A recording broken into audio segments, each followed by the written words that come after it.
All right, guys, we are back, and tonight we have another deposition we're going to start to go over. Like with Justin Baldoni's deposition, we're going to go over Jamey Heath's deposition in two parts. Tonight we have a document that I have shortened significantly. I took the longer portions from one of the docket entries and I cut it down and I redlined out some stuff and I cut out some pages that were repetitive with some of the other excerpts and other documents, and we'll do our best to keep it somewhat brief, which means probably 2 hours, but you know what I mean.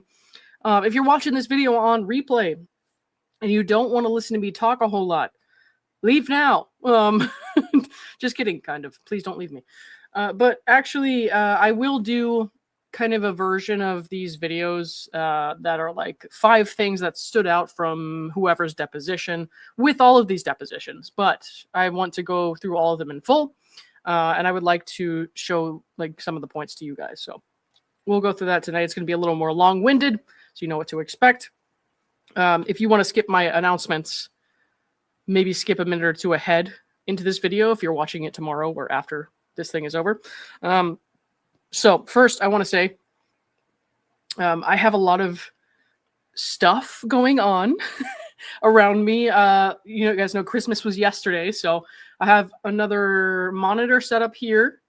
I have a tripod for my camera, which I haven't been using. I've been using a webcam. I have a tripod for my actual camera that I can now use that I had to set up.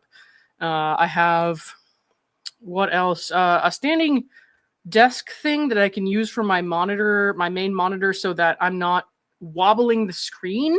Because you guys know I do that a lot. I get a little wobbly when I move my hand or my elbows or whatever. And, you know, that's just how it goes. But anyways, there are a lot of things changing in my little space here. So I had to even move my desk back out. It might look a tiny bit different tonight, but maybe a little slanted even. But you can't really tell the difference yet. But I'm working on that. So bear with me while I'm going through these changes. It'll take a couple days or so to get used to. I have to get all kinds of new cords and extensions and all that. Second thing I'm going to talk about is I'm going to start getting into more cases. I've been very heavy on the Laura Owens cases and on the Blake Lively, Justin Baldoni stuff, but I kind of stopped looking into other interesting cases. And one of those was the Rob Rayner and Michelle Rayner murders. Their son, Nick, is, accused of the murders. And I have to say accused of or allegedly or whatever, because of the state that we're in right now. He's not been convicted of anything, blah, blah, blah. Doesn't mean he didn't do it. It just means that to be responsible, extra responsible, because I don't have any court verified evidence in front of me, I cannot say that he definitively did it, even if I think he definitely did. I started covering that today. That's the next one I'm going to be working on. And it's a very different tone from what I usually do. It's more professional. I think a lot of people who follow me just for Justin and Blake's case, or even just for Laura's case, who came in later on, don't realize that my background is in psych, emergency psych. And so I have a lot of thoughts about why people fall through the cracks in the mental health system, why tragedies happen when mistakes are made when people are coming through the system, how drug abuse and homelessness and all that kind of factors in. And I saw a lot of that in Nick's case. Now, mind you, I'm not the most well-versed in the family's history and background, but I am trying to give a somewhat removed and professional take versus the more emotional and biased takes I give on the Lively case. So if you're new here from the Nick stuff, just know that this content with the Baldoni case is going to be a little more biased and a little more free-handed than the more professional takes I have in the Nick Reiner case. And then know that if you follow the Justin Baldoni stuff, if you watch my stuff on Nick Reiner, you're going to get a more professional and polished version of that, because I feel like I have a lot of thoughts about a lot of court cases going on right now, actually, where people think there's going to be like an insanity plea, or people talk about schizophrenia diagnoses or something like that. People think people are crazy so they can get away with crimes. And I just have a lot of thoughts about it. But there is a much more removed and professional version of my content that I feel like people haven't seen in a long time, and I would like to start putting some more of that out there and exploring some other things. So, all right. Anyways, the last announcement I have to make before we start the Jamey Heath deposition reading is going to be this. Hang on. I have a backup channel. One of the people in the cases that I follow closely, Laura Owens, likes to mass report with her many accounts. She goes on rampages reporting people for harassment and bullying. And lately, it hasn't happened to me yet. She's been getting creators' content taken down. She has before made false copyright strikes, which can result in you getting banned from YouTube permanently forever from your account and any accounts you may make in the future. So I have a backup account here on Twitch, and I want to show it to you right now and give you a link to it in the chat. Here it is. Hang on. Share the screen real quick. So if you could follow me there, just in case something gets removed from YouTube, that would be really helpful. Because someday you never know when something might get removed from YouTube and you might need somewhere else to watch it. But let's it's the same username, LethalLauren904. I haven't updated it much. But if you look at the videos tab here, you can see that I have my last few Laura Owens and Justin Baldoni cases streams on there. And so that's where I'll be putting backups. And if I ever somehow get banned from YouTube or something like that, that's where I'll be. So it's just good to have a backup, as I've learned. So, all right. Let me pull up the Jamey Heath deposition here, what I highlighted. And we'll go from there. I'm going to put it in the chat here. Okay. There we go. I'm also going to add this stream to Twitch so that we can have that on there as well, because I forgot to do that before. I'm still getting used to this. Give me one sec. And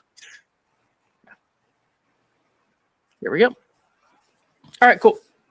So let's get into this deposition reading. Jamey Heath, as you know, is one of Justin Baldoni's best friends and one of the partners at Wayfair, and he's also one of the defendants in this case. Now, he's the one that Blake Lively wants to get the birth video from. She claims that he showed her something akin to pornography when it was clearly not that from the description from both parties, to be honest. And the judge infamously ruled in Blake's favor recently when she asked to see all footage from their home birth, from him and his wife's home birth. Even though she only saw 1 second of one video. So the judge, unfortunately, and I'm going to be honest, from what I remember, some of this was from attorney error and them not realizing what exactly was being asked or not disputing it when they should have.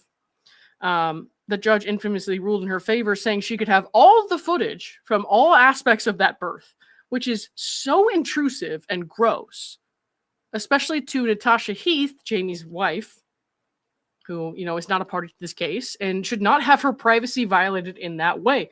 But it just goes to show when people get busy and mistakes are made and people don't object when they're supposed to, or even when the judge gets it wrong, this is how, you know, people's rights can be violated and how people can be exposed to horrible, horrible things. So, all right, let's see. Let me pull up this deposition transcript. So, like I said, I cut out a lot of stuff here that's not necessary or is repeated because like I said, we're going to do a part 2 of this. So if it's something that's going to be repeated in the second part, I didn't want to keep it in the first part because it's already super long in the first half. This one is like 90 something pages. The one we'll do tomorrow or Sunday night is like 70 something pages. So, all right, let's see. So here we're talking about just Jamey's background. And they're doing this basic thing they have to do at the beginning of a deposition. The attorney for Blake, Ezra Hudson, who you guys know I'm not a fan of, says, have you consumed alcohol in the last 24 hours? Jamey says, I've never had a drink of alcohol. You've never had alcohol, he says, in my life. Are you under the influence of any substance that would affect your testimony today? And Jamey says coffee. And I just think, like, these guys are so their religious backgrounds, people like to call it a cult and like give it a bad rap, but they're really pretty clean and accepting of others as far as I can tell. And they don't drink alcohol, they don't do drugs. It's against their, their kind of religious practices. So, it's interesting that they had this issue with Blake Lively, who was promoting her alcohol brand while they were supposed to be promoting a film about domestic violence. And there's a lot of stuff to say about that. But right now, I just want to get through the deposition transcript, so I won't bore you with my thoughts there. So, all right. Anyways, when did you first meet Justin Baldoni? Okay, Jamey says maybe 20 years ago. He was friends with mutual friends. I think he had just moved to Los Angeles or somewhere around that time, and so we knew of each other. I actually knew of him before that as well, because my family knew his family, so I knew of him but hadn't met him. Okay. And at some point, Ezra asks, you and Mr. Baldoni became close, correct? Jamey says 15 years ago, about. And then Ezra wants to know what brought them close. Jamey says Justin was hosting in his home what you would call a gathering of sorts of different artists, people connected to the entertainment field. Not only the entertainment, but primarily who were talking about elevated concepts, like how we can be better in the world, and to talk about spiritual concepts no matter where you were from. What your spiritual background didn't matter. Okay, so it didn't matter if you were part of the Baha'i or not. That wasn't the point. It was just more to find out what we all agree upon and how do we unify in that. And I saw him somewhere, he invited me to it. So he went to this gathering that Justin held where you don't have to be a Baha'i, you don't have to be part of their faith or their spiritual background, but he just wanted to bring people together with things they had in common, which I think is pretty consistent with these people's values and views, where they just want to be sort of united and peaceful in this world where they can, in a country that's so divided on every single issue. From what I can tell, I'm not a very religious person. I've looked into this religion and others, or this spiritual background and others, and I don't think that there's anything super problematic that I see about it. I understand with any religion, Christianity, Judaism, whatever, you're going to have people who have had a terrible experience with it, because there are evil people in this world who will use religion as a vehicle to do something horrible. And that's what an actual cult is, right? You have somebody who's using religion to kind of exercise control over others. And there are people who have unfortunately experienced religious cults, but that's not the vibe that I'm getting from these people. That's not what they're describing as their beliefs. And that's not what I've seen other people describe as their experience with the Baha'i, people at Wayfarer. So, all right. Jamey says, through that experience, we started spending more time together. I admired him for his unique ability to inspire others to care about things they may not have thought about. I think he means they cared about. May not thought they cared about. Okay, so I get it. And he's 15 years younger than I am, about 14 years younger, I think he means. And I was impressed with his ability to inspire all age groups. Okay.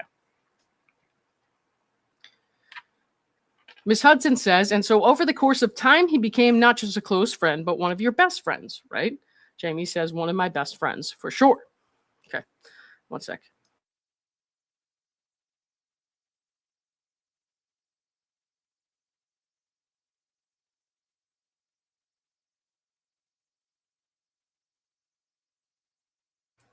Okay.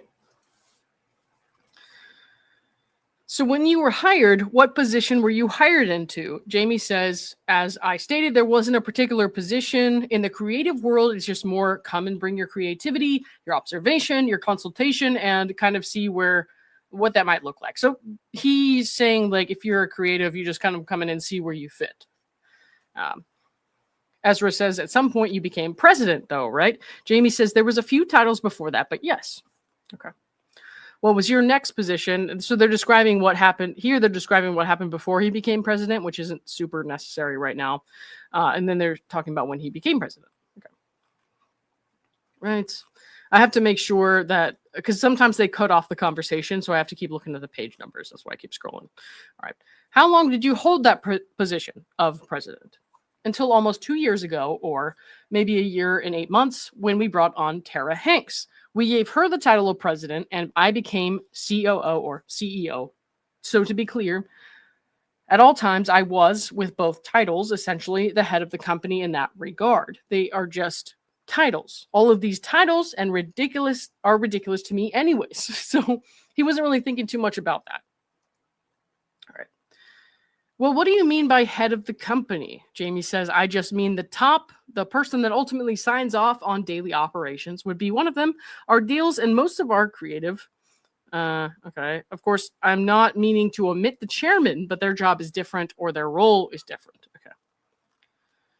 So prior to Wayfarer, you were a producer with respect to your music work. Is that right? So he was, I guess, a music producer before this, but he hadn't been a film or TV producer before he worked for Wayfarer. Okay. So Ezra here is asking who reported to you. Jamey says different department heads would report to the producers. Not necessarily Jamey, which he means me, but using the term and title producer, department heads. Okay. She asks, do you agree it's important for any film project to have a process in place for reporting concerns about the workplace? I do. And that there be protocols in place to ensure a safe workplace. He says, I do. Do you think it's important for the cast and crew to be trained in the appropriate workplace behavior? And then I wanted to point this out here because they cut this off in a way that makes it look bad. And I know at least a couple people who are not paying close attention or intentionally ignoring things will run with this. It says, I do not, right? So there's this question, and the next thing says, I do not. But it's important to note that this goes from page 57 to 67. So he's not saying, I do not think it's important for the cast and crew to be trained in appropriate workplace behavior.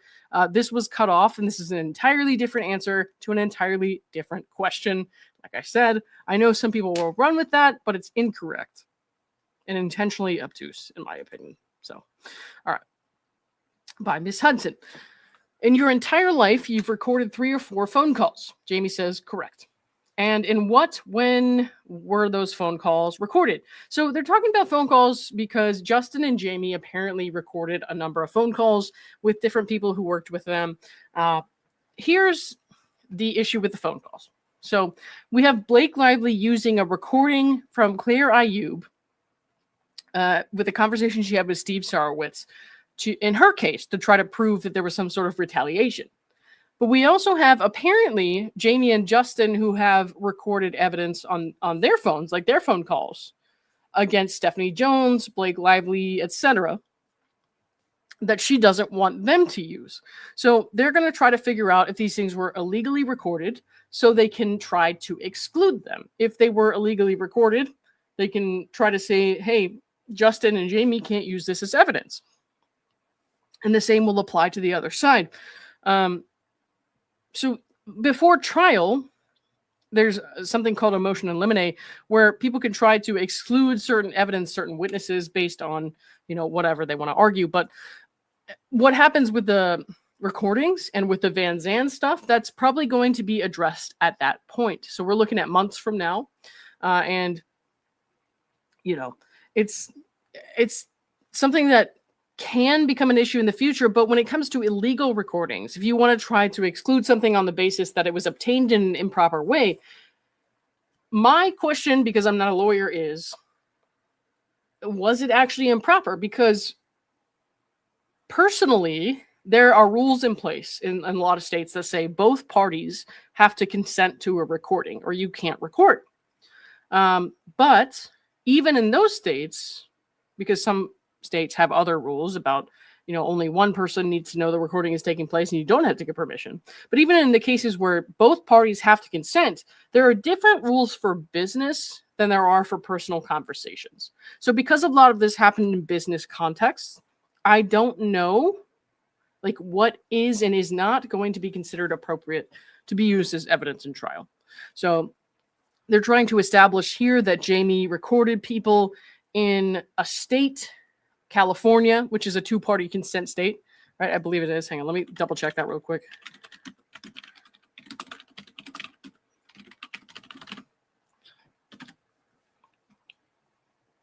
Yes. Okay. So California is strictly a 2-party consent state. So they're going to try to, in these deposition pages, establish that California is a 2-party consent state. So they're going to say that those recordings are not admissible. They cannot be used as evidence. As far as like, can something be done with that because it was illegal criminally? I don't know. I don't think so. I mean, I don't know if that's really something that would be considered a huge deal. It's probably just something that can't be admitted into evidence, but I'm just speculating. I don't really know if anything major is going to come from that. With the recordings on both sides, right? So Blake's recording from Claire Ayub, which he did not inform Steve about, and then Jamey and Justin's recordings of Stephanie and whoever, which they did not inform the other people about. So it's really gonna come down to what happens procedurally. I don't think any huge legal issues, like as far as like criminal issues, are gonna arise from that. I know people have asked questions about that a lot. I know that this seems like a huge, like this case that we're looking at right now with Blake Lively seems like a waste of the court's time over minor grievances. But when we look at like the recording stuff, like that would be a huge waste of time as far as criminal courts go. So let's not do that. You know what I mean? I don't know. We'll see. Somebody's asking, does anyone want to go in on a large Airbnb in May for the trial? I want to go with the picket sign. I plan on going if it happens. But the issue is I want to wait till after summary judgment motions are ruled on.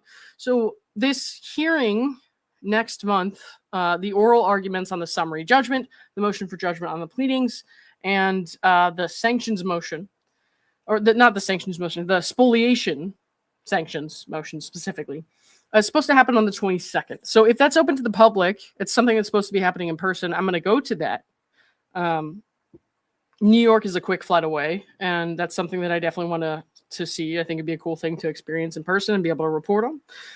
But I think I will wait until, if possible, after the judge rules on the motion for summary judgment before I decide to book a place in New York, because I don't know what the refund situation is going to be like. So getting a place in Manhattan, let alone getting a line holder, because I'm not going to be able to do what I want to do and wait in line all night long for 3 or 4 weeks. And getting a line holder is going to be A, very expensive, and B, nope, very expensive is it. So like I'll do it, I'll go, but I don't want to like crowdfund for accommodations if the trial's not going to happen. So I want to wait until as late as I can, because if he doesn't rule on summary judgment until like a month before the trial date, that sucks. But you know, there's a cutoff date where I'll have to decide I'm going to this thing. I'm going to crowdfund for fees for like where I want to stay and shit like that. But if I will wait as long as I can. I don't want to ask people to donate for me to report on something that's not going to happen. So that's what I'm worried about. So as far as the crowdfunding, the Airbnbs and all that, I want to wait a couple more months. At least I'll wait until at least late March. Let's put it that way. Before I make a decision on that. I don't crowdfund. I'm very, very careful about, because I know everybody has their own stuff, right? So I don't want to just be asking people for money every now and then. I've never crowdfunded, as far as I can recall, on YouTube for myself. I've done charity stuff, like I've asked people to give money to donate to charity, but I've never crowdfunded like that before. So if I'm going to crowdfund, I want to be able to deliver. So I just don't want to do that unless it's absolutely going to happen, because I will deliver. I will be there every single day, and I will do my best. But it's tricky right now about the Airbnb and stuff like that. I don't want to commit to something that may or may not happen. I don't want to ask for support for something that may or may not happen, because then what happens to all those people's money if the trial doesn't happen? It's like, well, you just gave me your money for nothing. Like, that fucking sucks, right? So, but it is going to be very expensive. I'll probably need to crowdfund like I would say like at least $5,000 for a place to stay in New York for a month, for food, for travel. Yeah, it's going to be messy. If it happens, I'll do it if it's going to happen. But like I said, I want to wait till after summary judgment motions happen, because like if some of that stuff is dismissed on summary judgment, then maybe even if not all of it is dismissed, which I don't think it will be, the trial will be much shorter, right? So then I don't want to ask people for more money than I need. So it's just anyways, I'm kind of rambling on now, and I want to stop doing that. So I don't know. I just want to make sure I'm operating in a way that's not exploiting people for promises I can't deliver. I don't know, man. That's my thought on that. But so, all right, one second. I need some Red Bull.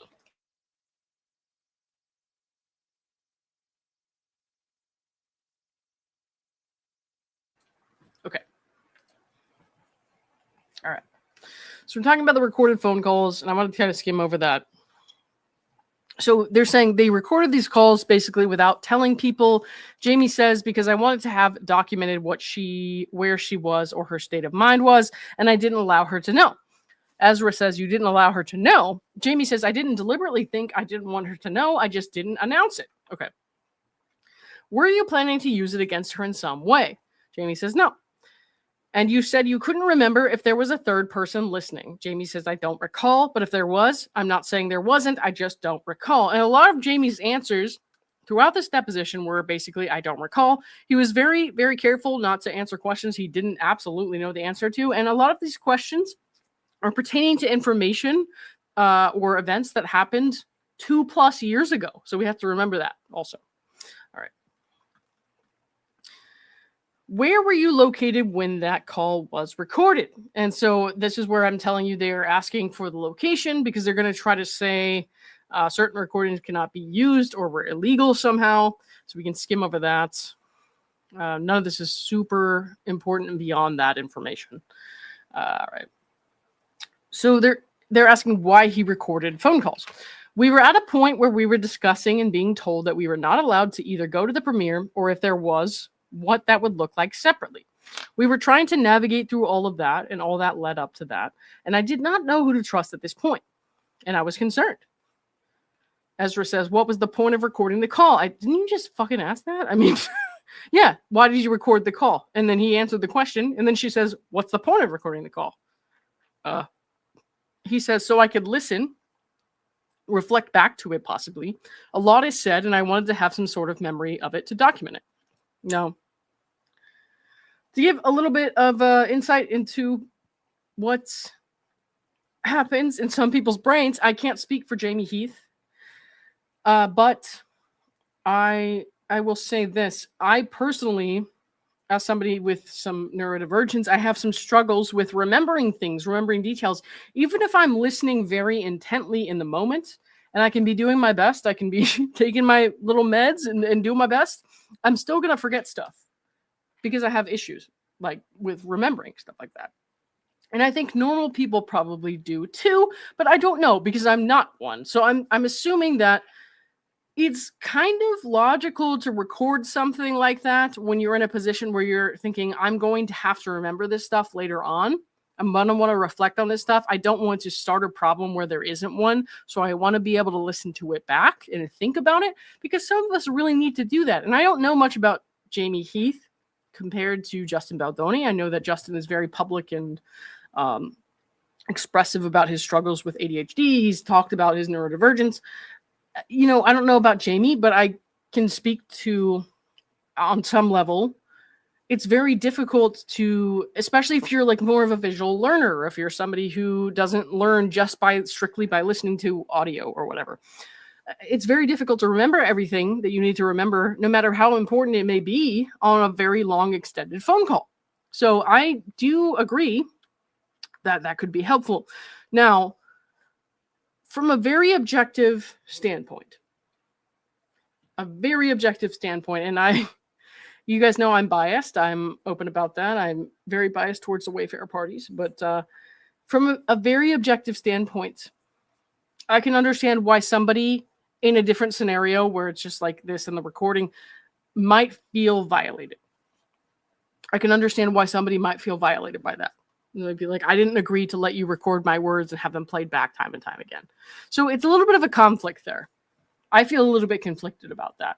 But I do agree that they were definitely in a position where they would benefit from recording stuff. One second.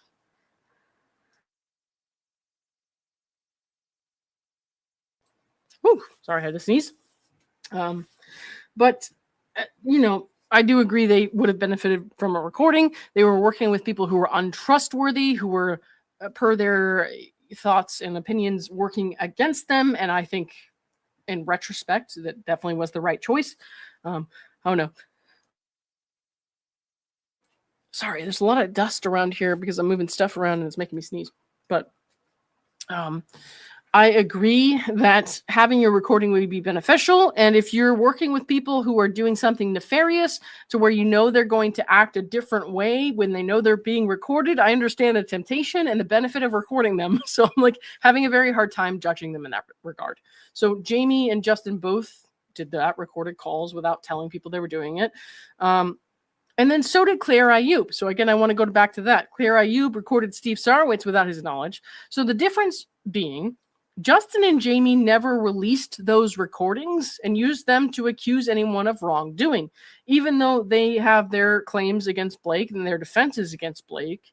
They have never released those recordings and used them to say Blake did this, Blake did that, or this proves Blake wrong, right? So they really did just use it to reflect back on the conversations to have a record of what happened.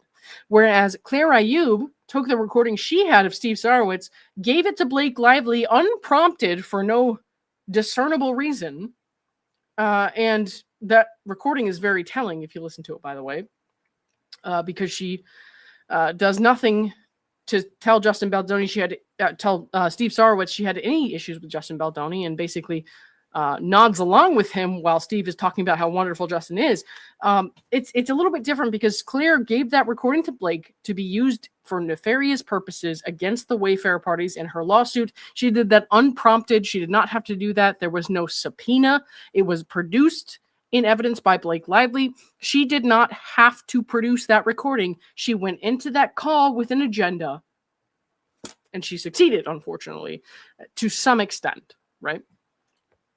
Even though what Steve said ultimately was not anything that was honestly, in my opinion, too bad. It kind of hits a political nerve for some people, but in reality, like what he said was absolutely an expression of free speech. It was not anything that directed any harm towards Blake Lively or her family or anything like that. So just there's a lot that went on with those recordings. We can't hear the recordings from Justin and Jamey, but anyways, I want to kind of skip over these pages regarding the calls because, you know, I think we've heard everything we need to hear about the calls. So anyways, these are about calls again, more about calls. Okay, Greenberg call, blah, blah, blah. Okay, so now they're talking about, and let me just make sure, yeah, the sexual harassment, and they're talking about the Wayfair's policy. Sexual harassment is strictly prohibited. Do you understand that to be Wayfair's policy? Jamey says yes. And did you also understand that under Wayfair's policy, sexual harassment includes harassment that is not necessarily sexual in nature? Jamey says it gives examples, offensive remarks about one's sex or gender. Okay. The question is, but you understood that sexual harassment doesn't necessarily have to be sexual in nature. Jamey says, I understand that as long as we continue the sentence, because when you're not pausing at a comma or a period, so I believe that the whole sentence needs to be included in order for me to respond. So basically, he's not wanting to give an answer to a half question, and these lawyers are supposed to try to give them half questions. So they give them answers that they can run with. Lily Put says, not sure how I got unsubscribed. YouTube just does that sometimes. Yeah, I don't know. Because I get unsubscribed from people all the time, and it makes no sense. I'm like, I definitely didn't do that on purpose. But YouTube has an issue with that, and it's been a long, ongoing issue. So, but thank you for resubscribing. I appreciate that. Anyways, okay. So you believe that the part of the sentence that says sexual harassment does not necessarily have to be sexual in nature is not a standalone sentence. I'm not trying to, Jamey says, I'm not trying to argue that. I just don't want to give commentary on a portion rather than the whole thing. That's all. Okay. Ezra says, well, setting aside what do you understand generally that sexual harassment does not have to be sexual in nature? Jamey says, to the best of my understanding, I think that generalization is probably correct, but I am no expert in this. Okay. Ezra says, and it includes, like you said, offensive remarks about one's sex or gender, right? According to this policy. Jamey says it does. Okay. And it also includes, as read, verbal or physical conduct of a sexual nature when the submission of such conduct is either implicitly or explicitly a term or condition of the employment, or the conduct has the purpose or the effect of substantially or unreasonably interfering with an individual's work performance by creating an intimidating, hostile, or offensive work environment. Do you see that part? Jamey says, I see it. Okay. And you understand that the behavior is not, the conduct is prohibited, even if it has the effect of substantially or unreasonably interfering with an individual's work performance. Okay. Right. Hold on a second.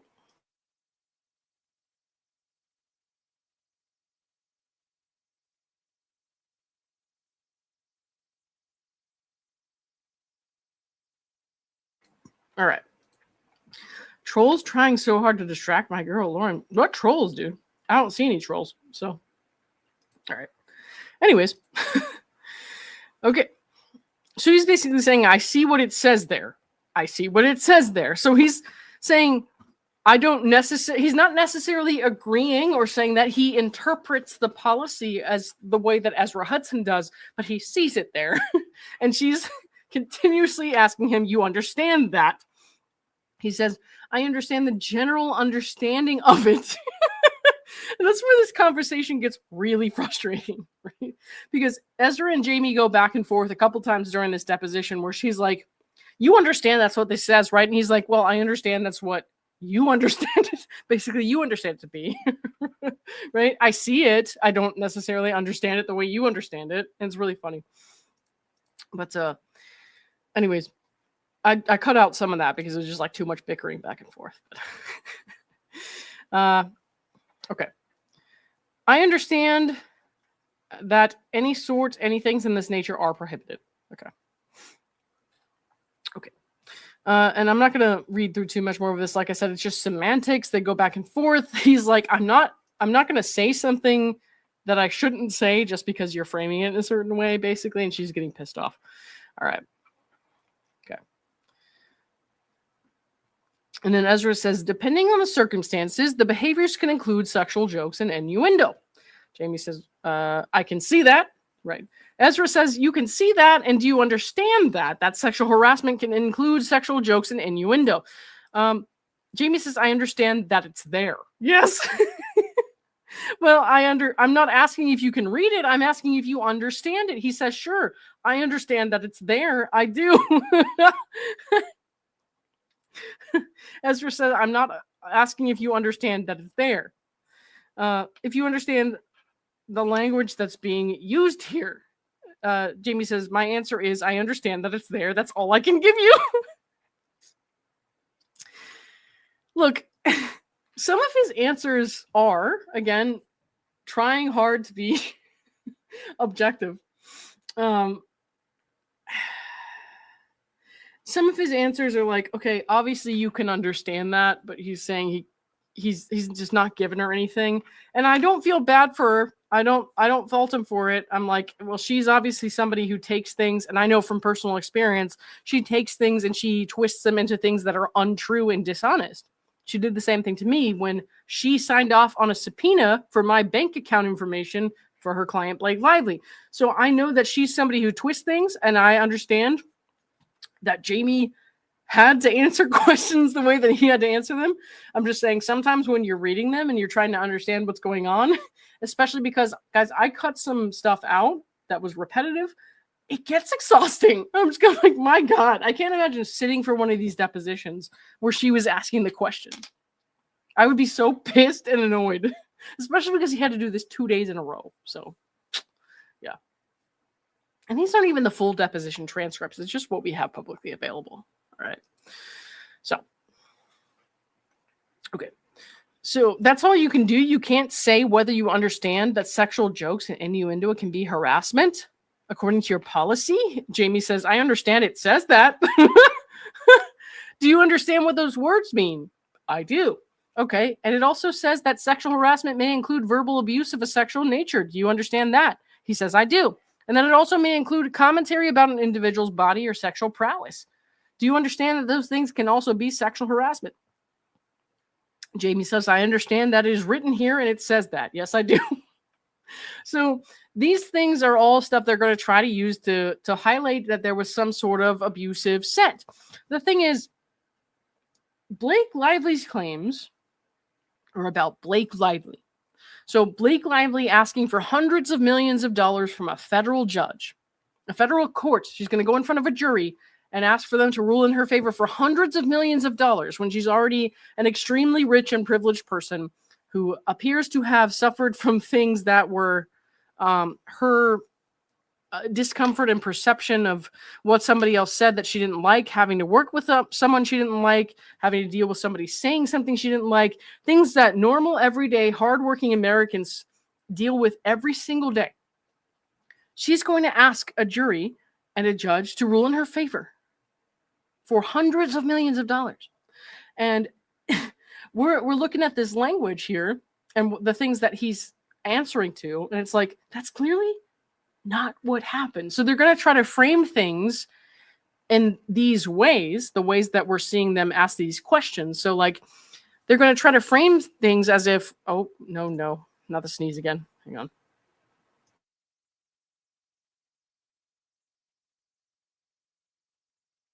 My God. Okay. Anyways, they're going to try to frame things as if somebody was commenting on an individual's body or about their sexual prowess or verbally abusing someone based on a sexual nature. And they're going to try to say that Justin and Jamey and Wayfair, based on their response to the motion for summary judgment, they're going to try to say that Justin and Jamey and Wayfair discriminated against women on this set because they said the outfits were sexy, which Blake Lively specifically said she wanted the outfit to be sexy. They were concerned about the wardrobe, that kind of thing. Jenny Slate raised an issue, said she didn't like it when Justin said sexy about her outfit. He immediately stopped doing that. He didn't do it again.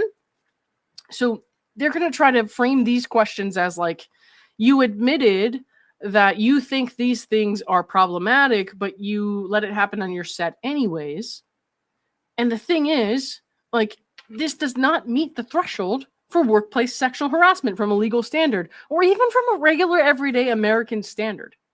This is ridiculous. So we're not thinking about, like, even though this doesn't seem to meet the standard for workplace sexual harassment in a regular 9-to-5 job, an office job, like if somebody came to you in an office and said some of this stuff, it wouldn't meet the standard for harassment. It would warrant a write-up, maybe. It would warrant a complaint and a disciplinary action, possibly. So somebody would have to go through more sexual harassment training or something like that. You can't communicate with the person that you made feel uncomfortable. But it's not like you don't owe that person hundreds of millions of dollars if you make a mistake one time, especially if that relationship is muddied by a friendship before you started working together, a friendship where Blake Lively talked to Justin Baldoni in her home about whether or not she wanted to have her son circumcised, and then is trying to say that he sexually harassed her by saying that he was circumcised. Right? That's not how that works. That's not harassment. She can say, oh, you know what? That was a little bit too far. I feel uncomfortable with that. Why don't we keep our friendship strictly professional? Why don't we keep our relationship, not even a friendship, just strictly professional? And if he stops, that's it. That's how it should be. But if you muddy the waters with friendship before you enter into a working relationship, and then you say, I'm bothered by this guy treating me like a friend that he can have casual conversations with about the things that I raised in previous conversations, that's not something that you're owed hundreds of millions of dollars for. No, not while all of us are down here on the ground working in regular everyday jobs, dealing with the weirdest shit imaginable, and having to go through that every day. Like, I'm sorry, but if I'm a member of a jury, I'm never going to say that she's owed hundreds of millions of dollars for this. It's just not going to happen. All right. So you set these people up in a place where they feel like you have a comfortable enough relationship to say stuff like that, like your onesie is sexy or whatever, because she asked that the wardrobe, she was concerned about the wardrobe being sexy, and then they say that it's sexy, and then you're like, well, stop that. I didn't like that. I think that was gross. First of all, you're kind of weird for setting it up that way and then complaining. And second, if they stop immediately, you're fine. Jesus. It's just a mess. All right. Anyways, I'm very long-winded, like I said. So let's move on. All right.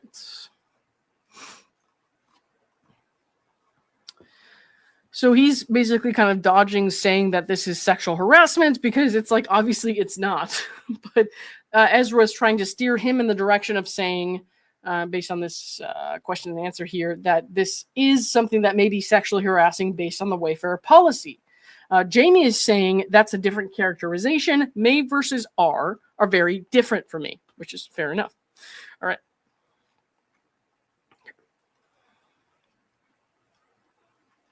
I'm just making sure I'm not skipping any pages here. Yep. Okay.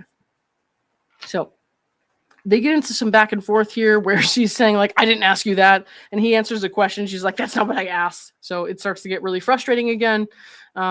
She says, I'm just asking you for your understanding. He says, I think I've testified to it. She says, well, do you also understand that your policy provides that touching in certain circumstances may also constitute sexual harassment? And it's safe to say, based on context clues from all the documents we already have, that the hugging, the culture of hugging, is the issue with the touching. So as we know from the Wayfarer parties, they've said that Blake Lively's, makeup artist or hairstylist or whoever complained about the culture of hugging, initiated the hugs with them. They have this stuff on film. They have it on film that they hugged male crew members and not just female crew members. So it wasn't some sort of sexual harassment or gender discrimination. If there was a culture of hugging, it was equal amongst the genders. And so Blake is trying to say that that was somehow something against women when they clearly had a good relationship with multiple people on set of different genders, different orientations, backgrounds, whatever. It's not, sexual harassment. This touching, this hugging people who hug you is not a fucking act of sexual harassment. It's just not. So, all right. Give me 1 second, guys, to take a sip.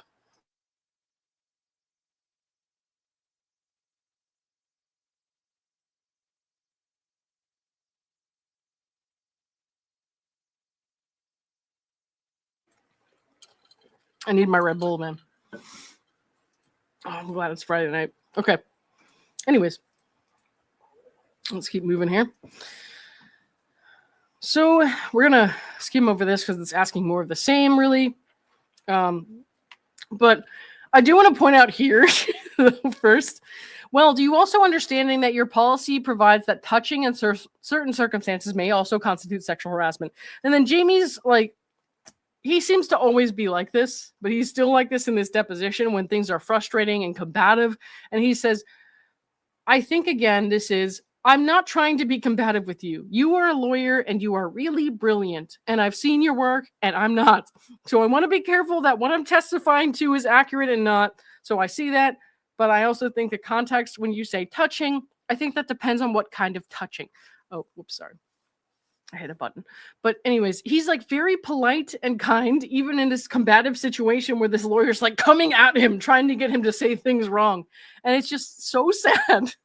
So sad that he's having to go through that, or any of them are having to go through that. Because honestly, there's nothing that's been put forth that explains to me why someone should be owed millions of dollars worth of damages for harassment. And when they talk about this touching, like the hugging between male and male coworkers and like female and female coworkers and male and female coworkers, they're like trying to pass this off as the harassment. It's insane, right? My God. All right. So I'm going to skim through the rest of that part. Okay.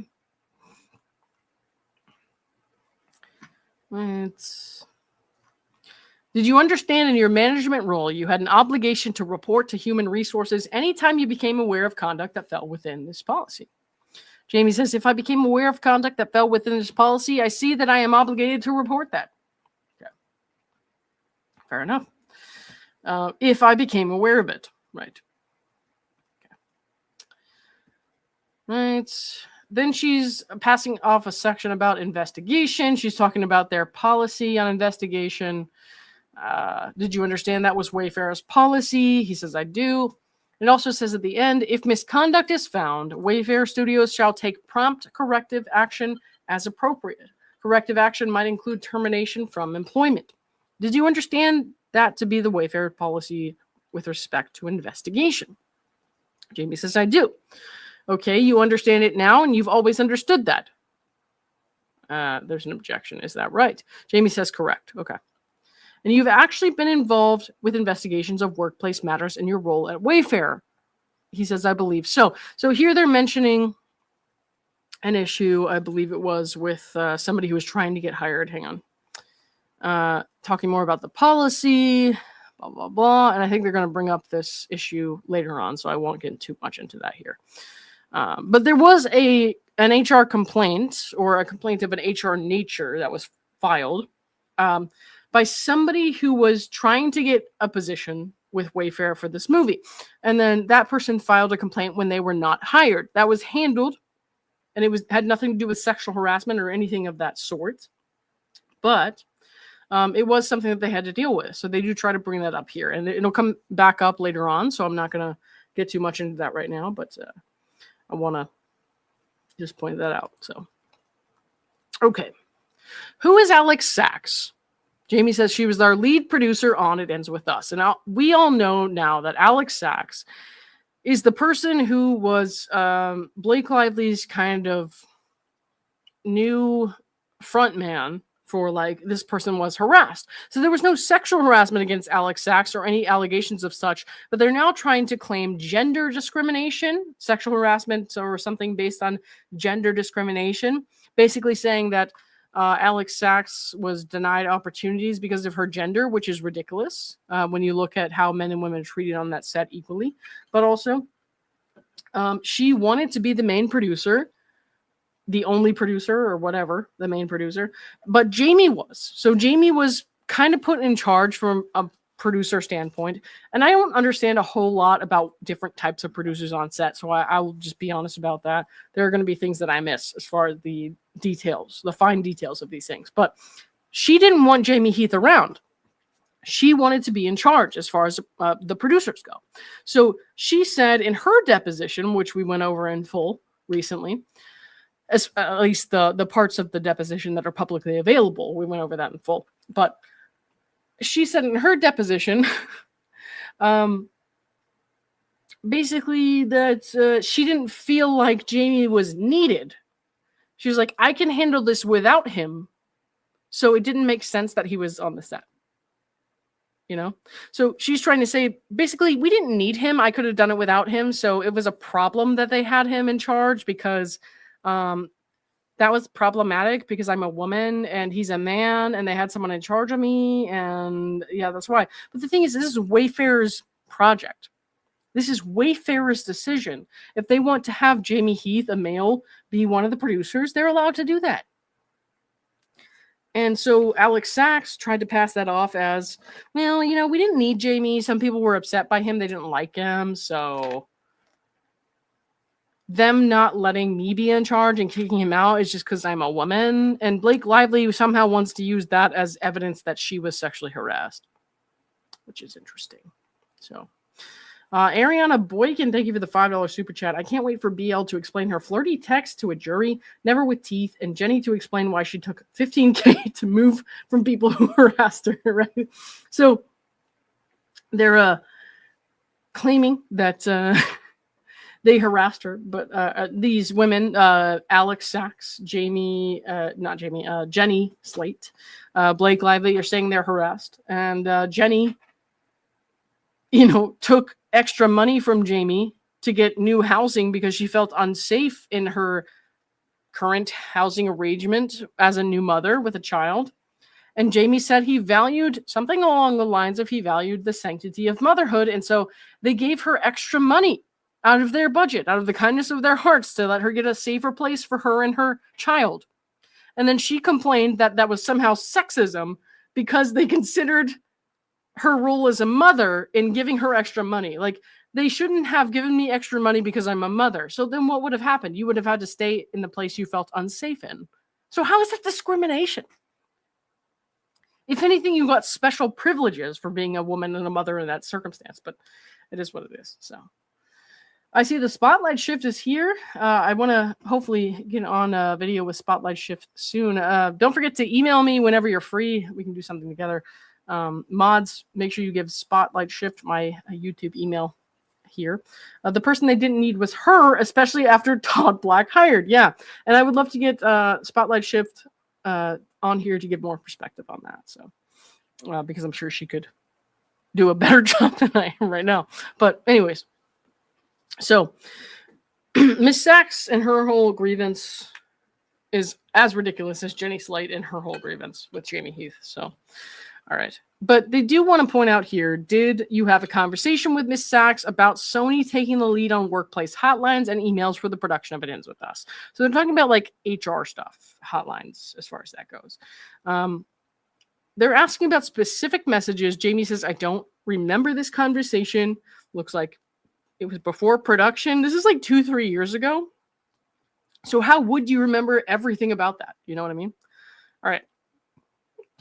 Do you understand that she was making a suggestion that Sony handle the training and have a workplace email and hotline because of Justin's role at Wayfair? Okay. Jamie says yes. Okay. And do you understand why Justin's role at Wayfair would have an impact on her view? Okay. The witness says, I can't, the witness Jamey Heath says, I can't speak to it if it impacted her view or not, other than she's making a suggestion. She's bringing it to be aware for us to be made aware of, and that's what I see. Right. Okay. So we're going to keep moving on that. Again, they're just talking about the different roles Justin Baldoni played on the film and whether or not that was problematic from an HR standpoint. Which is something that Jamey Heath is saying, like, there's not normally an HR rep on indie films, like on site like that. They don't usually have a separate HR for indie films. So a lot of this stuff is industry specific from what I can tell. It's not like a normal office job, like I said before. So they're trying to hold them to a different standard, which doesn't really make sense in this context. Okay. So here, Ezra says, Mr. Heath, you said you had been involved in some employee investigations before, correct?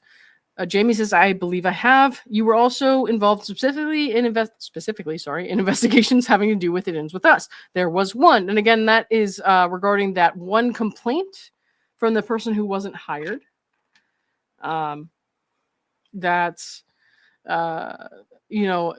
He had a complaint and that was dealt with by Cynthia Barnes, I believe, in HR at Wayfair. So it's a little bit different.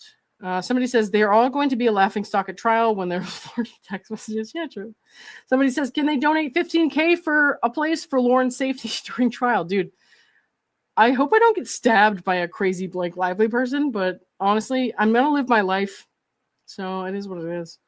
I don't want to die or get stabbed or anything like that, but like, there are crazy people out there, and I'm just like not willing to give up on living my life because there are crazy people out there. I'm just not going to do it.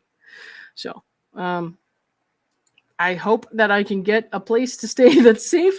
I can hope that I'll find someone to help me out with the line stuff, but I'm going to do the best that I can as far as trial goes. So, and there are risks that you have to take when you're a semi-public figure and you're commenting on huge public cases like this. There are risks you have to take, and I hope nobody hurts me, but there's always that chance. So we're all just going to cross our fingers and hope that doesn't happen. But yeah. All right. I think I read that one already. I did. I'll read it again. Ariana Boykins, thank you for the 5. I can't wait for BL to explain her flirty text to a jury, never with teeth, and Jenny to explain why she took $15,000 to move from people who harassed her. We just read that, but I wanted to point it out one more time because it was still on my starred list. Okay. All right. Anyways. At the bottom of this email, there's a discussion about a complaint by someone at Local 52. Yep, here's the thing that we're talking about. You responded in response to a question, who handles HR at Wayfair? You respond, correct. He says, the response as read, we do have HR at Wayfair. However, we may want to have an outside agency for the show. Okay. So you don't know why Miss Sachs suggested having an outside entity provide HR services, and you don't know why you suggested that either. Is that right? Jamey says, at this time, there was a constant flow of suggestions as we were still building the foundation for many things. So I don't know. I don't know what my exact thought was at this time other than responding to the email. All right.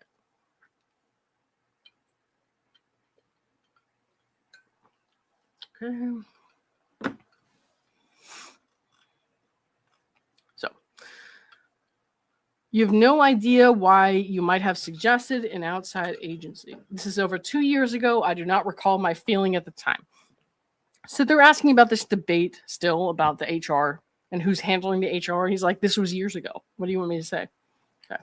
We did not have an HR representative specifically for the movie, as what was determined was specifically indies and most other shows don't have an HR outside of the production company that provides it.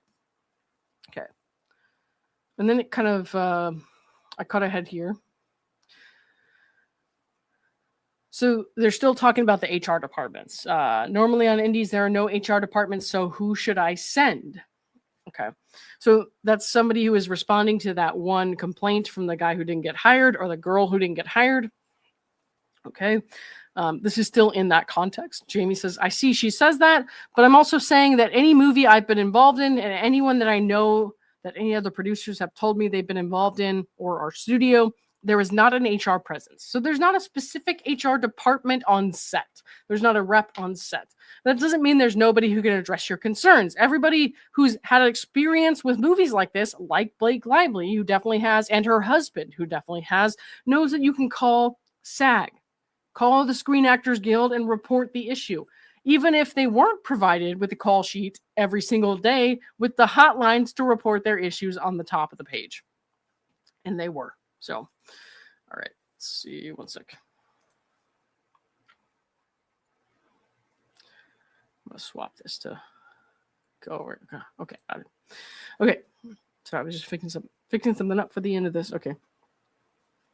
Outside of whatever production company or the studio that is running the movie, he says. So the studio that was running the movie here is Wayfair, he says, correct. So that's what they're going to try to make an issue of. All right.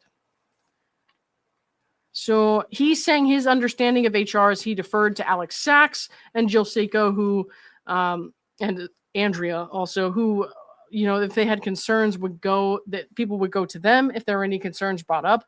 That's his experience and how that works on film sets where there's not normally an HR person present or designated to the set every day.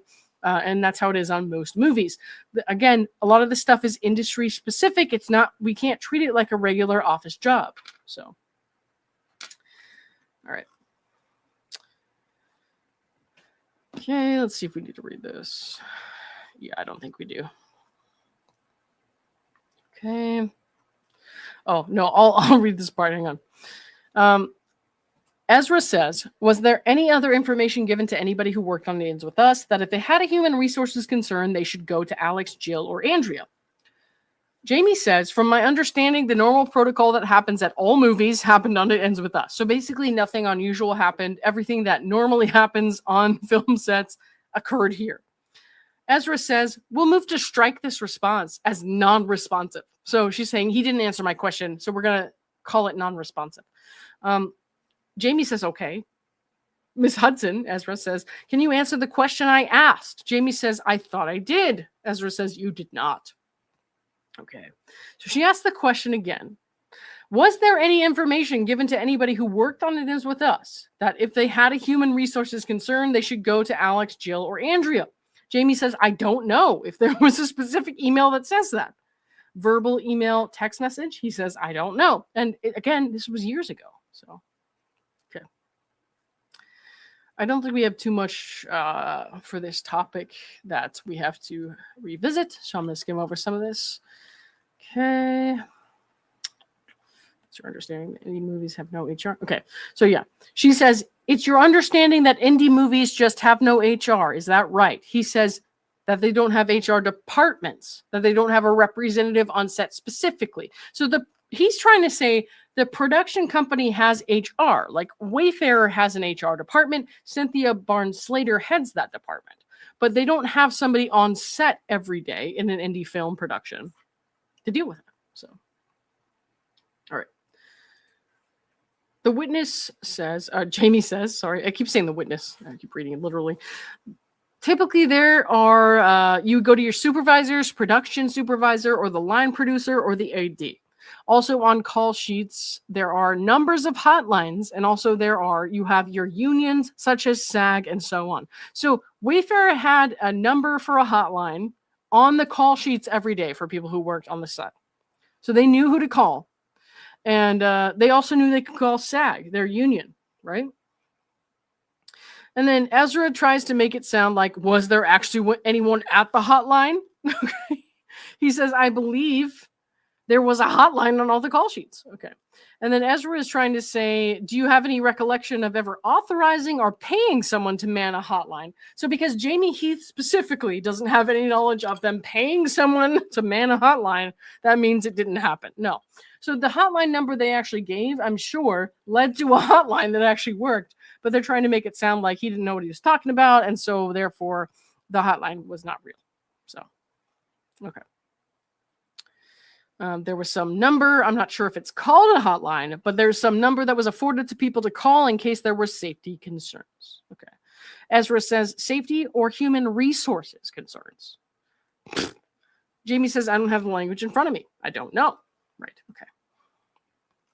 Anyways, we're getting semantics here. I'm not going to bother with that too much. Ezra says, and you wouldn't expect employees, if they were given a hotline to call for physical safety issues, like someone being injured on the set, that they would automatically understand that that's the number they should call for harassment, discrimination, or retaliation issues, right? So, what the hell does that have to do with anything? No one's physically injured like that. What the fuck? All right. Give me one sec.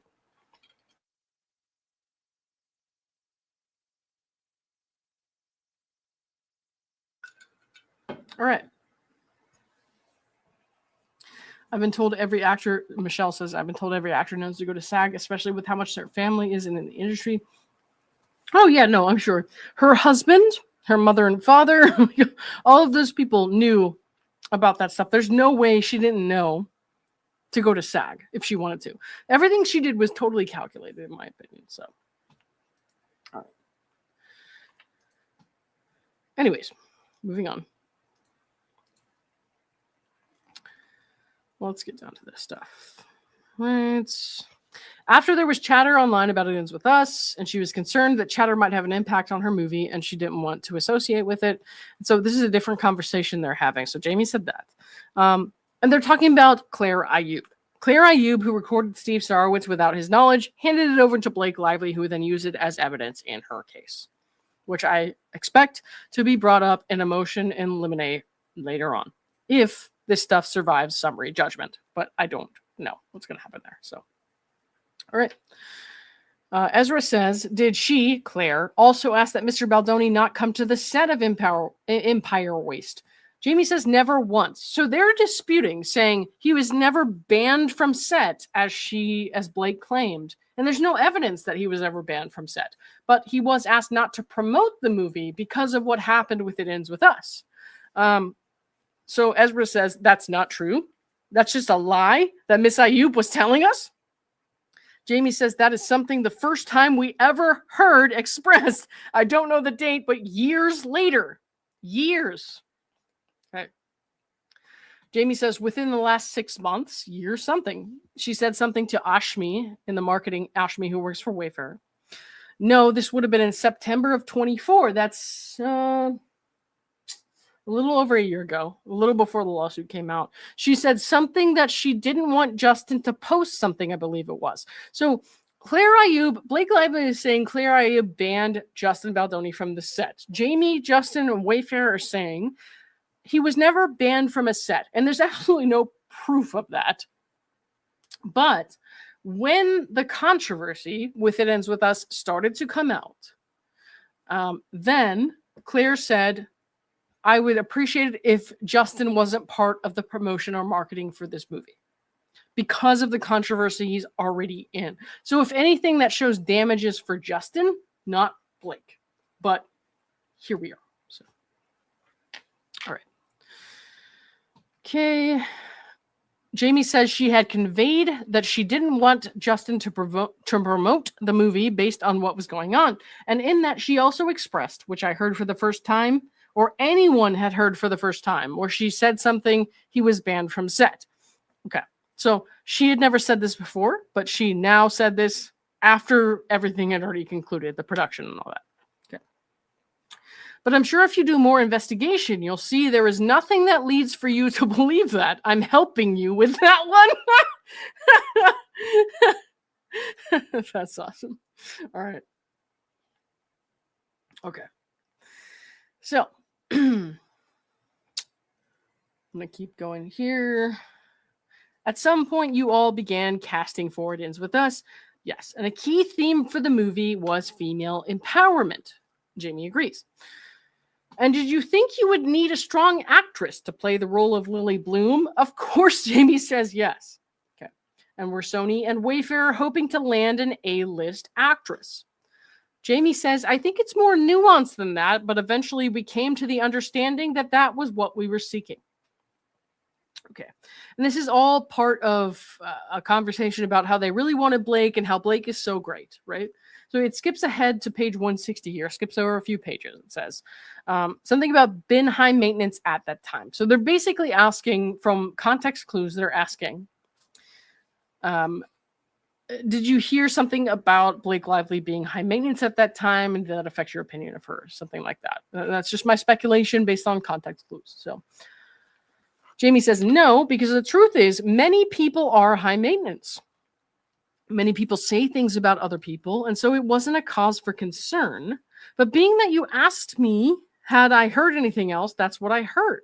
That was the extent of it at that time. So I guess he probably heard that she was high maintenance, is what he's saying. You asked me, had I heard anything else, that's what I heard, and she's talking about high maintenance. So he must have heard, based on context clues, again, that she was high maintenance. But they're saying we don't judge people for being called high maintenance because many people say things about other people and many people are high maintenance. It doesn't mean they're shitty people. You know what I mean? All right. So they were being graceful and they didn't judge her based on that. And they're trying to say that basically you never heard that about Miss Lively. But the truth is they did hear that and they just didn't judge her for it. God. All right. Do you recognize that this is a text change that you, Mr. Baldoni, participated in? I'm going to direct you to specific areas for questions. So Jamey's saying he wants to read the whole thing. That always pisses Ezra off. Okay. Jamey says, I'm not able to comment on something unless I understand full context. I have to read it. I have to, just for anything that you give me, I'm going to certainly read it. Ezra asks, are you telling me that every document that I give you, you need to read the entire thing before I can ask you any questions? Jamey says, no. But if you're giving me something of this nature, my intention is I need to understand the context. That's all. And Ezra, I don't know how common this is in legal proceedings and depositions, but dude, like Ezra got so mad whenever Jamey Heath, who they got 2 days of depositions with Justin and Jamey and probably others. 2 days. And she was still mad that Jamey wanted to read the documents before answering questions when her client demanded only 1 day of deposition, for her only 7 hours, and she was granted that. And I noticed that never really went before a judge. They never really, advocated for 2 days of depositions with Blake. So I don't know, because I'm not a lawyer, if that has something to do with their affirmative claims, the Wayfarer complaint being dismissed before depositions. I don't know if it has something to do with that. I don't know why that is. All I know is she was granted only 1 day, 7 hours of deposition, where they were not. So when they're complaining about them taking the time to read something before answering questions, I'm like, you had 2 fucking days to ask these people questions. Can you chill out? All right. Anyways, moving on. Okay. So they're still arguing about reading before answering. Yeah. If we get Blake on this movie, and they're talking about the Blake thing again in the beginning where they were so excited about landing Blake. 1 second, guys. Let me take a sip.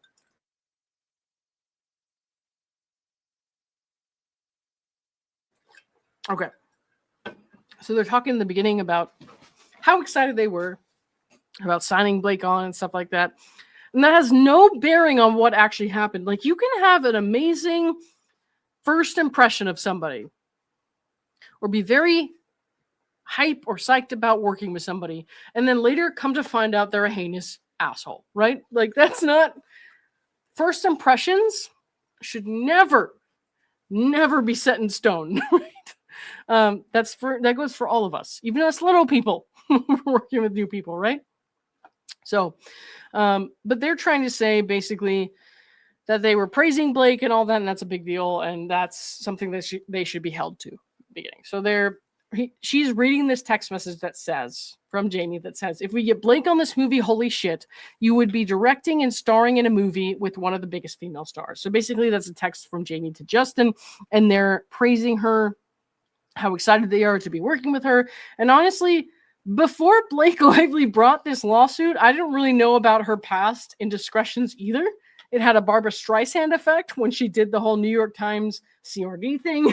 So I would have thought the same thing. Like, oh my God, if I were in their shoes, I would be like, oh my God, we have Blake Lively working on this movie. That's such a huge deal. It's amazing, right? And so Ezra's asking, is that accurate, an accurate reflection of how you felt at the time you sent this text? Jamey says, absolutely. So he's not lying about it. He's like, we were hype. We were hype. And the next thing you write here, you say, my son's girlfriend was over last night and she heard me talking about Blake and she said, oh my God, I love her so much. She's a black 20-year-old. Okay.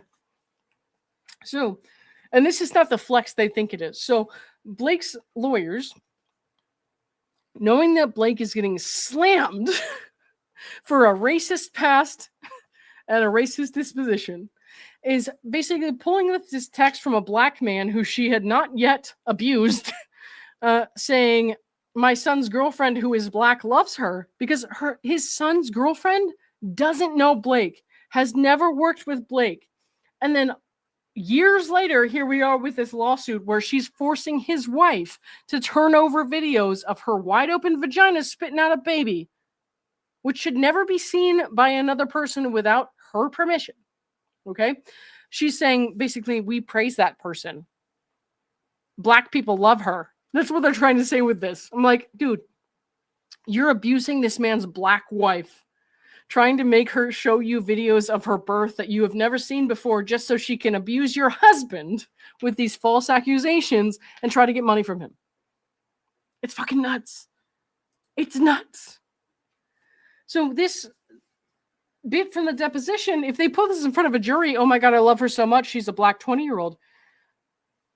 What happens then? Does the son's girlfriend get up on the stand and explain what went wrong? Yes, I used to feel this way, and here's why I do not feel that way now. Is that a good play, Ezra? Wow. Yikes. Anyways, moving on. All right. So basically they're trying to say because his son's black girlfriend liked Blake before the movie happened and before she ever abused someone known to her, like her boyfriend's father, that Blake must be the Christ incarnate for the rest of time. Good call, Ez. Good call. That's going to be about as effective as subpoenaing my bank account and my location data before this lawsuit ever took place. Like, you're going to get so much out of this, right? Okay. Anyways, you produced a video. Your lawyers produced a video in this case. Did you provide the video in which your wife is in the tub with a baby to your lawyers to produce to us in this case? Jamey says, where was that video stored? Ezra says, where was that video stored? Jamey says, I believe it was on my phone.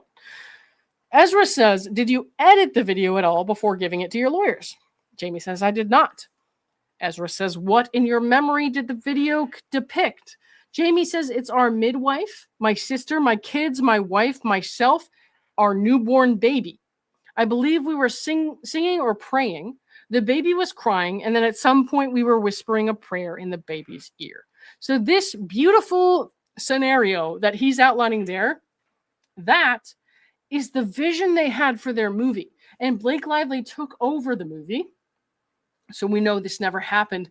But the scene that she's depicting as pornographic, that she says she was sexually harassed by, is this video of his wife with their family around, where the wife's parts are all covered and they're singing and praying over the newborn baby who's crying. They were whispering prayers in the baby's ear. It's a beautiful scene that anyone who's not perverse would not consider porn, right? So let me continue with this. But he's saying his wife was in a birthing tub. She had a towel over the baby. When you bring the baby out, obviously the baby's wet, so you put a dry towel to cover it, but the baby was over her breasts. You couldn't see anything, and you certainly couldn't see anything below the waist. We've all seen that still image, right? He's in the video. They ask if he's nude in the video. He says no. And as you can see, which Blake Lively complains as if he's not covered, he was wearing board shorts. Like, dude, what the fuck is wrong with you? Ariana Boykins 8045, thank you for the $2. Ezra, Blake has a black fan. Case closed. Yeah, that's about how it's been going, yeah? All right. Anyways, he was not nude in the video, as he says. The wife gave birth in a tub. Okay. He was there the whole time.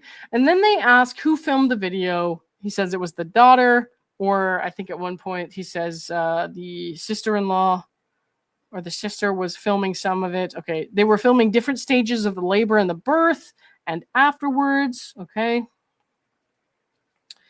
And then Ezra asks, is there other video of the duration of my child being born and after the beforehand? So asking if there's other videos of Jamey's, the birth of Jamey's child, basically.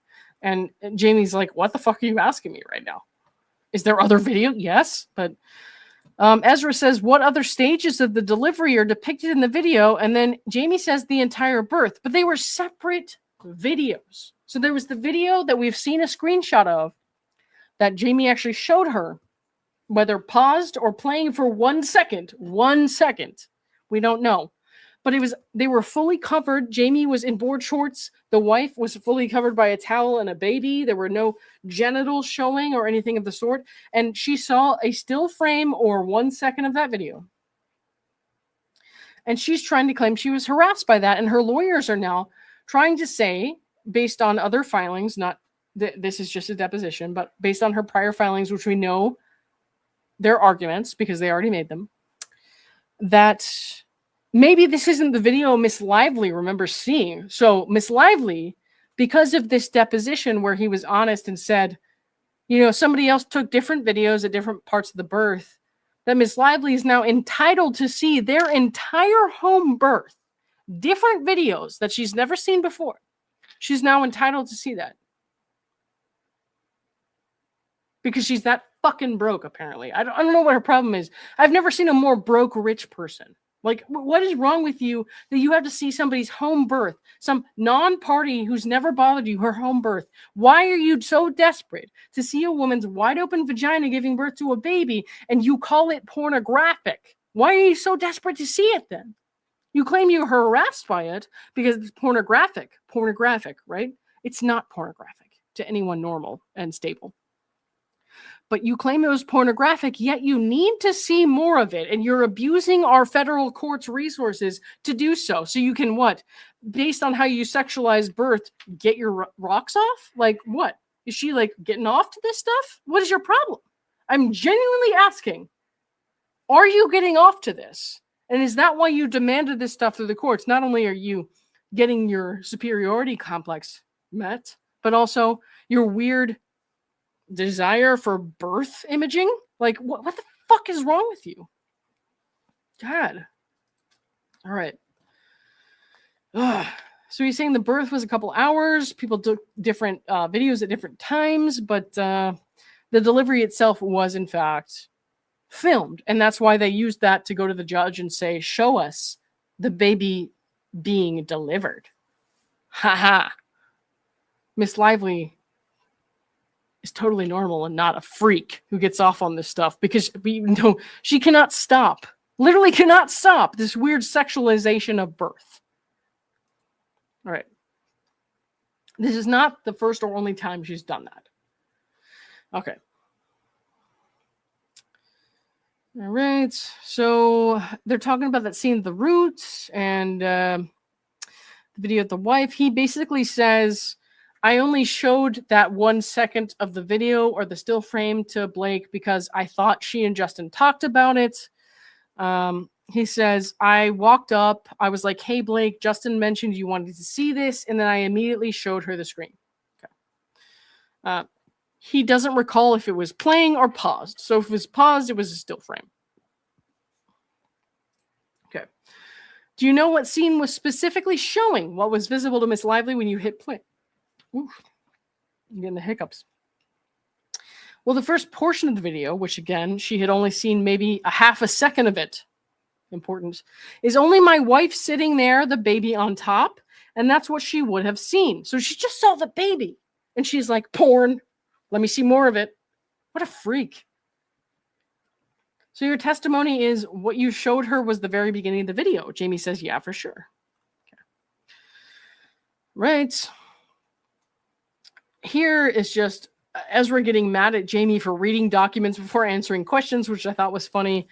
Anything that is inconvenient to Ezra Hudson, I think is funny because Ezra Hudson was extremely inconvenient to me when she signed a subpoena for my personal information on Blake Lively's behalf. It was extremely fucking inconvenient. And she didn't give me a straight answer. She actually lied about it and told her secretaries to lie about it. But, you know, whatever. So I don't have a lot of sympathy for Ezra Hudson when asking these questions and not getting the answers she wants. So Ezra says, we're taking an excessive amount of time to read documents. Okay. Jamey says, you've given me 4. I'm doing my best, basically. All right. I understand, but I want to ask you questions. So if you don't mind, if I could just bring you to the questions I want to ask you. And then if you need to look, that's fine. My personal advice at that moment in time would be don't fucking do it, Jamey, because she's lied about me too. Okay. She'll take your answers, go on a weird filing rampage and say that you said things you didn't, or that you're responsible for things you weren't. All right. Been there, done that. Her bluff got called, and now she looks stupid. So, all right.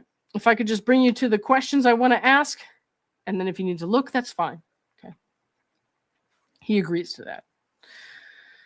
All right. So they're talking about a conversation with Steve and Justin. I'm not going to read through the whole thing there too much.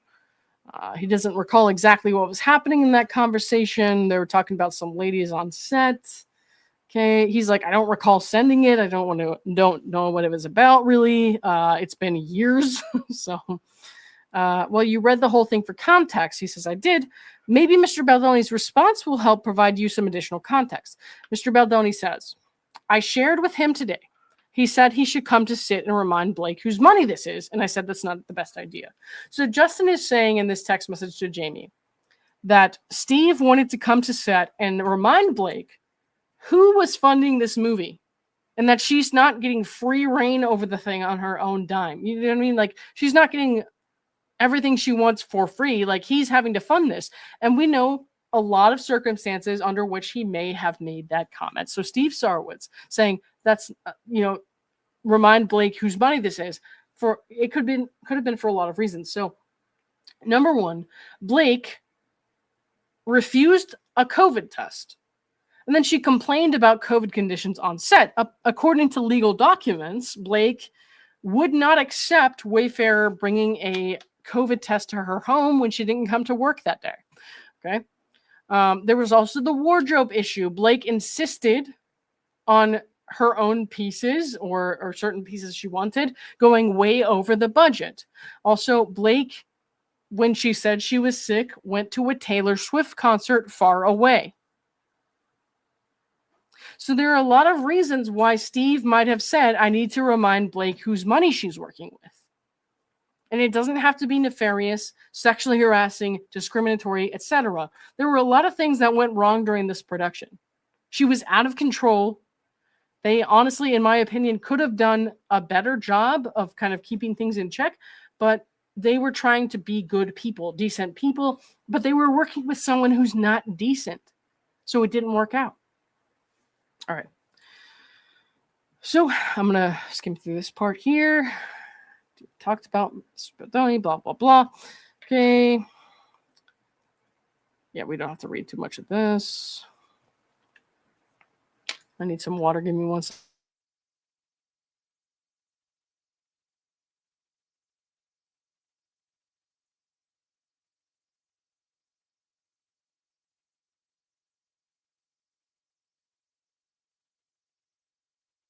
Okay.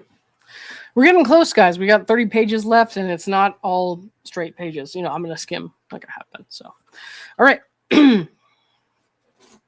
So he's talking about, are there, Ezra's saying, are there other ladies you knew about during the filming who had feelings about comments that were made on set? Jamie says, I could guess that possibly it is about Blake and Jenny, since that's what you're asking. I could guess, but I don't know for sure. All right. Jamie says, I'm doing my best not to hit a wall here, and I can't. I can't say this is 2 years ago, and I don't know. Right. Ezra asks, when did you first see this email on the protections for return to production? So Jamie's talking about this here, saying when he first saw it, he read it when he first received it, and they're talking about the counsel's communications back and forth. So the lawyer's communication, Amin, I'm not sure how you say it, is the Wayfarer counsel. Miss Strasberg, Lindsay, I believe, is the Blake Lively counsel. They're arguing back and forth about that, or not arguing, but they're talking back and forth about that. Ezra asked, do you recall her saying the protections were not only reasonable, but essential? Jamie says, I don't recall. You can show it to me. All right. Ezra says, did you think the 17 protections that were in the document were reasonable? Jamie says, I think taking them as they were written, yes, I think they're ultimately reasonable. And this is a tricky question because they're not asking, did you do anything wrong to prompt the 17 protections requests? She's asking specifically, do you think those 17 protections are reasonable? So Blake could have put something in those 17 protections that said, like, number one, don't rape me. And Jamie saying that's a reasonable request does not mean that anyone raped her before. Right? So that's basically what we're looking at. It's like she's asking for these things that didn't happen, in my opinion, and trying to frame it as if they did, so they look guilty. They're saying, of course we won't do this. They agree to it. They say, of course we're not going to do these things, but it makes them look guilty as if they did them before. And that's how she operates, apparently. So we don't have to read through all this specifically then. They're talking about that meeting. Okay, and handing the documents. Okay, 20. Okay, hang on. So there's some argument back and forth about this 30-point list versus the 17-point list. So the 17-point list is what was signed. The 30-point list is what Blake Lively purports she put forward, right? So she's saying there was a 30-point list. Jamie says, I see the list that Blake put in her complaint.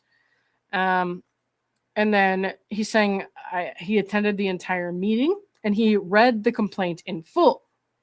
Jamie says he read the complaint in full, but I don't recall every single detail of it. There's been many legal motions moving on around, of course. Of course, that makes sense. Okay.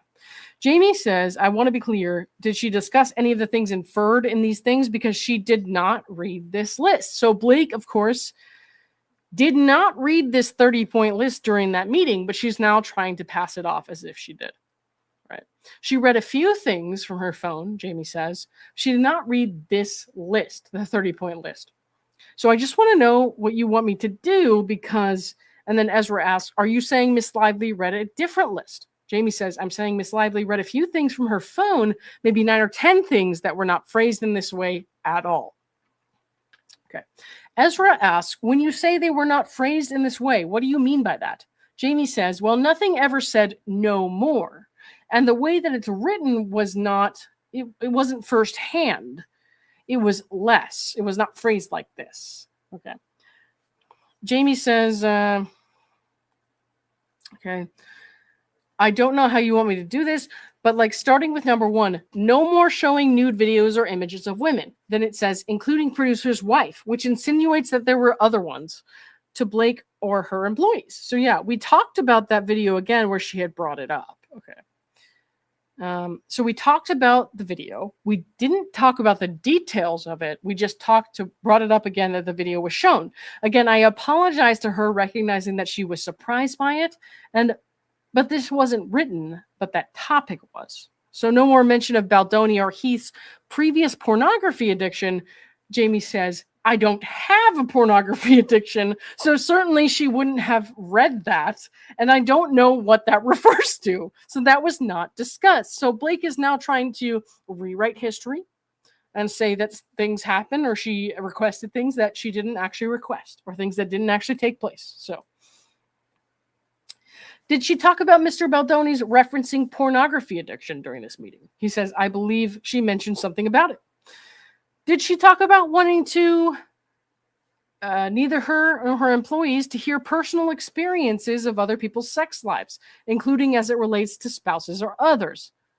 Okay. Jamey says, I think she said something about that. So the thing with that is she puts herself out there and makes comments alluding to her sex life. And then she's like, why would you talk to me about your sex life? You know what I mean? So it doesn't make any sense, really. Give me 1 second.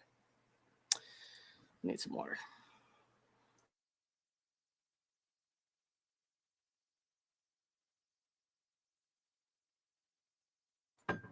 Okay. We've heard a lot about that meeting, a lot about what happened there, so I don't want to get too much into that.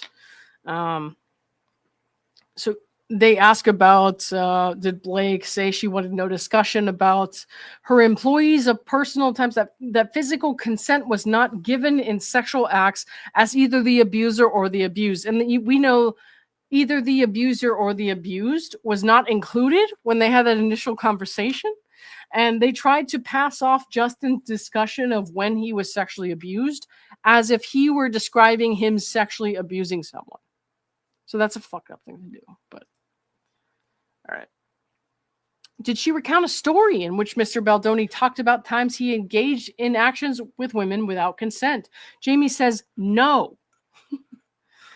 Did she talk about the description? Anyone describing their own genitalia to her and asking that not happen? And we know that goes back to the circumcision conversation from other transcripts of depositions.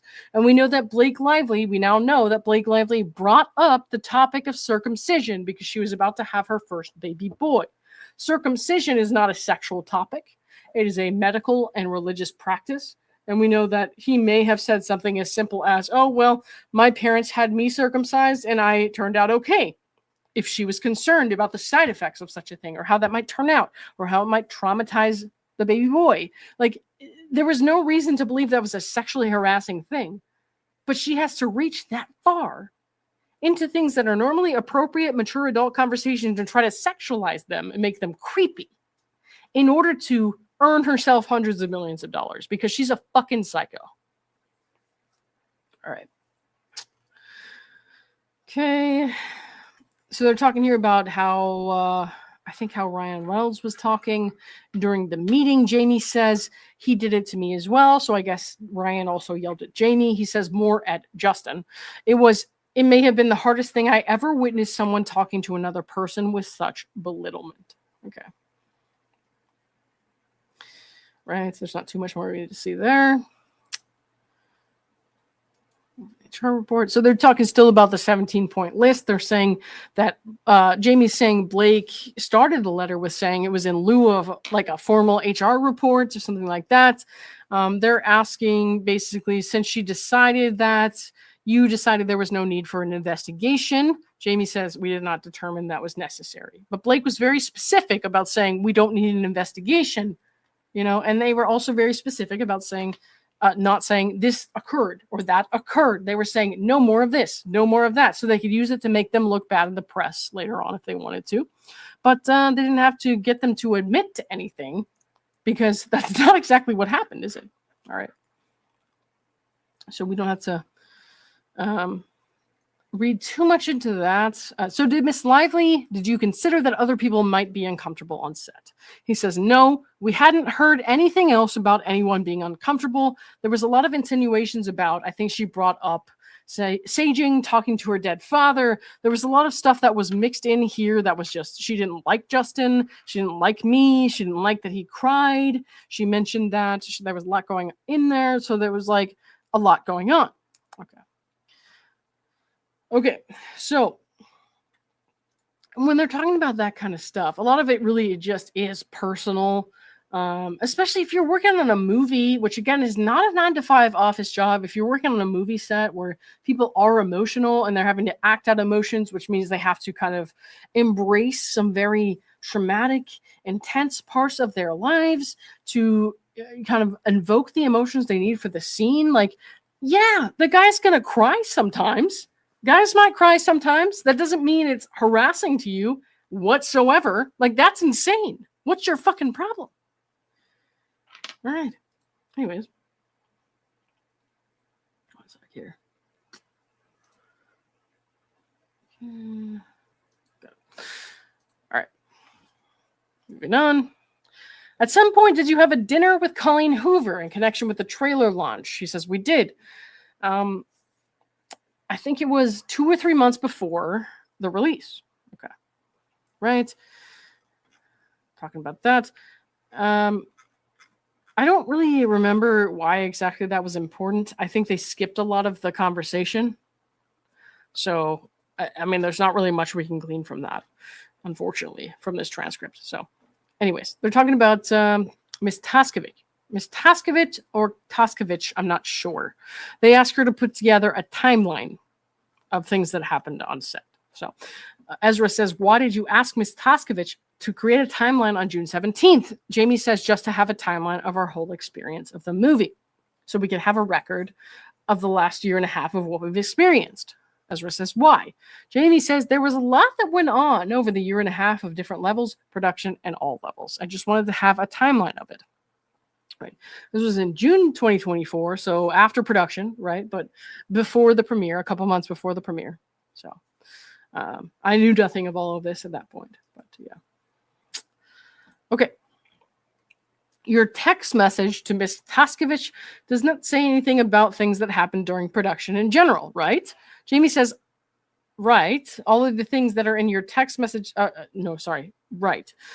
Ezra says, all of the things in your text to Taskovich relate to Miss Lively, correct? Jamey says, yeah. Right. I see that's in the text message. So why did you ask Miss Taskovich to create a timeline related to Miss Lively? Jamey says that was one of the aspects of our whole time on the movie. I also wanted to include that. In this particular text messages, that's all it speaks to. Right. Okay. I don't know why that's so important, but that's something that they questioned about. So, why were you asking Miss Taskovich to create a timeline that references events related to Miss Lively on June 17th? Once again, she's asking the same question. Jamey says, our experience of the movie, and at this point in June, we're unsure. Justin had lost the movie, I think, by this point. We were dealing with a lot of conversations with Sony about how to navigate moving forward with him as the director. We got the release of the movie coming up.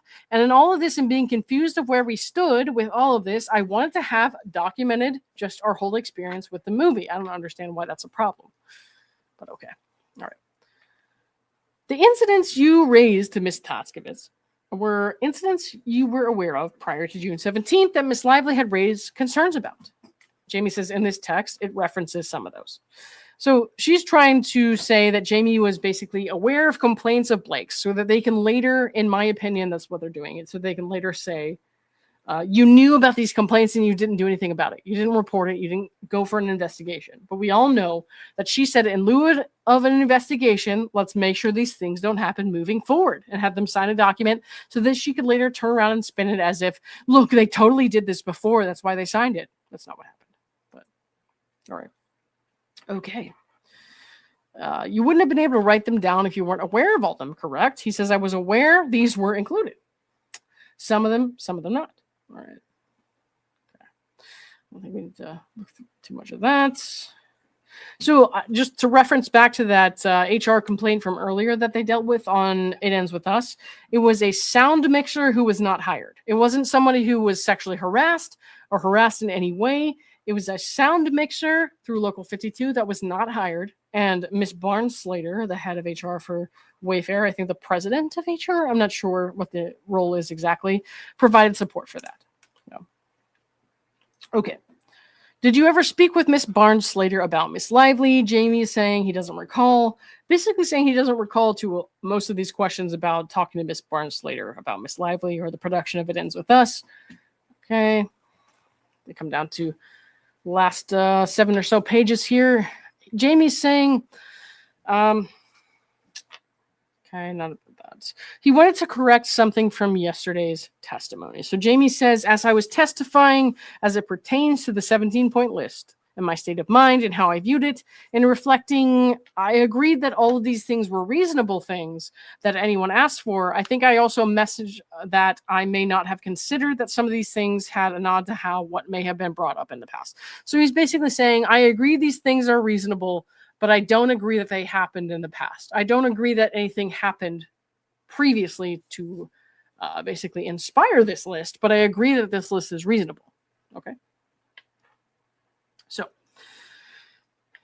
I see. So am I understanding correctly that what you're essentially saying is you think during the deposition yesterday, it may have appeared that you were not leaving room for the possibility that some of the things, okay,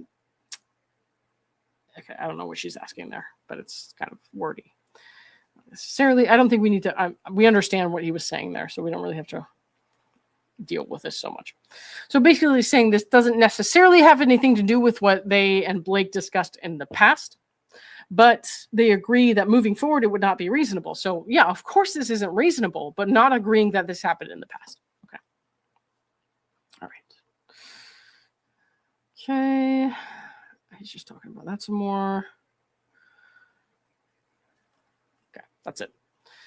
So they're asking here, with respect to the women involved, Miss Lively, Miss Slate, and Alex Sachs coming into August 2024, how do you think it's possible that by then you did not recognize indications of their discomfort and concerns about what happened on the set and people's on-set behavior? So we know about Miss Slate and Miss Lively a lot. Miss Sachs, it's a little bit ambiguous there. And also I think that her complaints are mostly that she didn't get her way. She didn't get to be the head producer.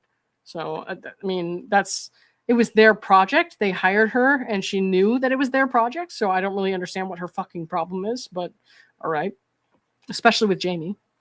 I especially don't understand Jenny's problem with Jamey, but here we are. In order to have this conversation or for me to give testimony, it's not really a conversation. I don't know how this is working. We're going to have to separate Alex Sachs because, and this is important, Jamey says, other than what I heard in some testimony, and until she then also would not go to the premiere, up until that time, we were on fine speaking terms. She and I were, everything was good. So Alex Sachs was playing both sides until the bitter end of when she could do that. So she played both sides up until she absolutely could not do it anymore. Could not do it anymore. And from her deposition, we can see that. Okay.